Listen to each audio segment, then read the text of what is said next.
بسم الله الرحمن الرحيم، والصلاة والسلام على أشرف المرسلين سيدنا محمد النبي الأمين إلى يوم الدين. النهاردة معانا عملة من الإمارات العربية المتحدة، 1 درهم سنة 1982 1402 هجرية. 1 درهم زي ما انتم شايفين دوت الرمز بتاع الأبريق بتاع طبعا الإمارات زي ما حضراتكم شايفين.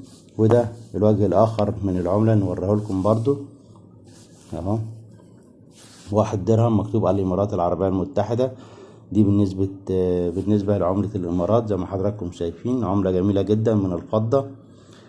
طبعا العملة دي يا جماعة دولة الإمارات طبعا كانت بتستخدمها في الثمانينات، ودلوقتي طبعا مع الغلاء وكده تم صك عملات أخرى أقل من هذه العملة بالنسبة للوزن والحجم.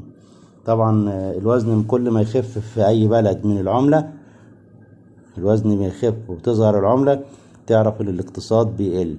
العملات دي طبعا كانت بتتعمل من الفضة، دلوقتي بتتعمل اكتريتها من النحاس، وزي ما حضراتكم عارفين نسبة النحاس بتبقى كبيرة في العملات وكده، وبيدخل ساعات الحديد بعد كده.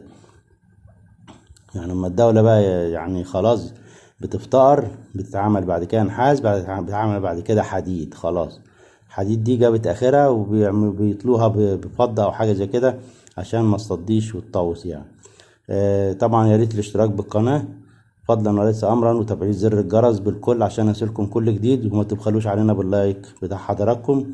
واترككم في رعاية الله على امل فيديو اخر باذن الله، واشكر حضراتكم على المتابعة، والسلام عليكم ورحمة الله وبركاته.